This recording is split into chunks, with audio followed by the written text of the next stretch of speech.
Hello chaps, how you doing? Blondbassist. Let's take a look at the new trailer.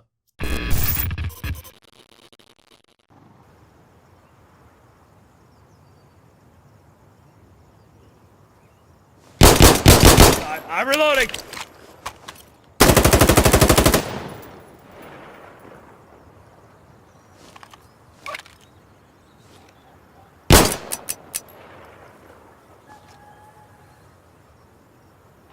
Give me a sec, loading!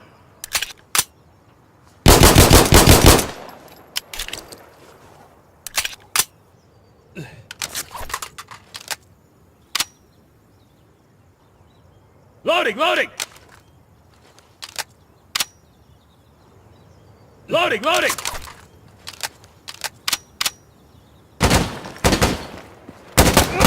Oh!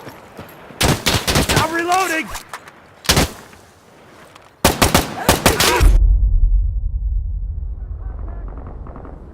Okay, so right at the start we get another look at the maps. This seems to be in a darker area of the map. I'm not sure if this is the same map as the first trailer or if it's a different one.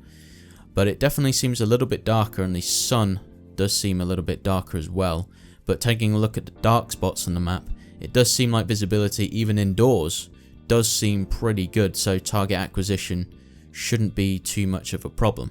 And also we can assume that this trailer is running on ultra graphics, so this should be the worst case scenario in theory. One cool feature they added is if you're reloading a weapon, you remove the magazine during the reload animation, switch weapon interrupting the animation, and then once you switch back to the original weapon you were reloading, you won't have a magazine in it, because of course during the animation you removed the magazine, you just didn't complete it. So you can take the gun, it doesn't immediately start reloading once you switch back to it. You can take the gun, fire off the one round in the chamber, and then of course insert a new magazine and reload, and you're good to go, which is a pretty cool, very cool feature. We also got to see the new reloading system in Insurgency, which gives us two new options for reloading. The first one being the standard reload, where you keep the magazine on your person, which takes a little bit longer, but you get to keep the magazine for later and reuse it if it still has some rounds in it. Or the second option, where you discard the magazine in exchange for a faster reload. And you can do that both with a round in the chamber and rounds in the magazine, or when you're totally dry. Now what's interesting to me is they showed off the ability to keep the magazine on your person when you've totally depleted the magazine. And that makes me think, why would they allow you to do that?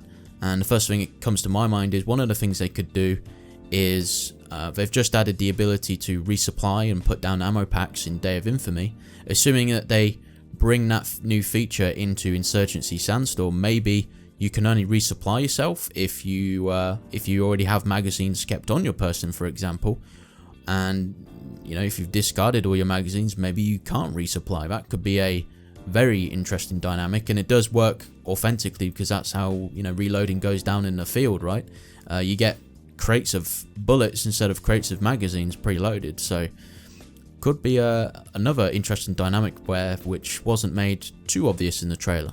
In terms of audio, I think it sounds already pretty darn good, although the developer has come out in the YouTube comments and confirmed that a lot of the audio is placeholder, specifically a lot of the weapon sounds and voiceovers, because a lot of them may sound familiar from Insurgency, and that's why, because they're ripped straight out from theirs. But they have confirmed it's placeholder, so hopefully we'll get some fresh sounding noises.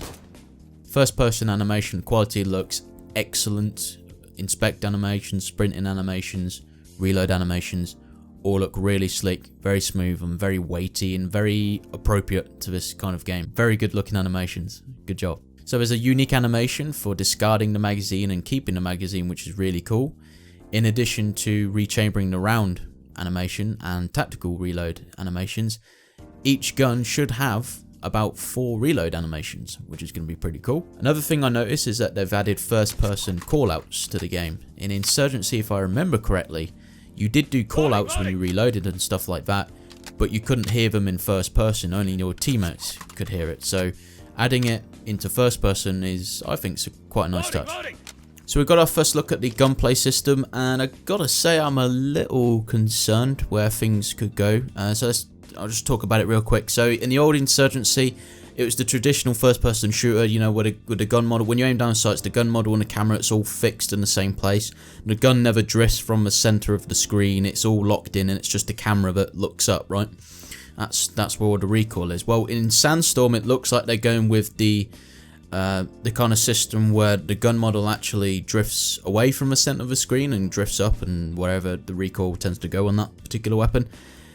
And the reason why I'm concerned is every single game that I've played with this kind of recoil system, it always feels like the gun is floaty. No matter what gun it is, it's just that kind of system has always felt really floaty to me, and it very kind of disconnected kind of feelings. But I mean, that's not to say that this system can't ever be done really well, and if there's a team who's, you know, got the best chance of doing it well, it's certainly the Insurgency team. So we'll see what happens, but I mean, we'll never know for sure until we actually get our hands on the game, and until I get my hands on the game where I can give an honest, full opinion of it. But we'll see what happens. We'll see what happens with that one.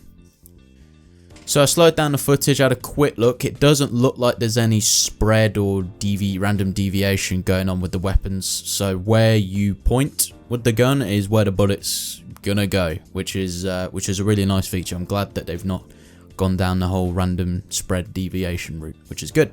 Blood sprays look like they are back, and they seem to always happen on the last shot that kills people. So nice feature that's returning from Insurgency. Very good way to confirm kills. What I will say is the blood sprays in this game are definitely big. I was actually creaming myself laughing at how insane the blood sprays are. It's like you shoot a guy in the neck and an absolute waterfall just starts pouring out like. Something else that I noticed during the combat sequence at the end of the trailer was there seemed to be like some lag going on. I noticed the guy who was shooting, he peppered the enemies, and it seemed like a good second or two passes, and then the blood splatter comes out and confirms the kill. And it looks like typical, you know, super high latency server kind of behavior, but it didn't look good in the trailer. I've got to admit, it didn't look great, and I'm hoping that it's just you know, a latency problem or just something that can be fixed basically before the release. But we'll see what happens in the final game, and every trailer that seems to come out and every bit of news that seems to get released for this game makes me more excited. But let me know what you think, let me know in the comments, and yeah, I will see you in the next video. See you later, chaps.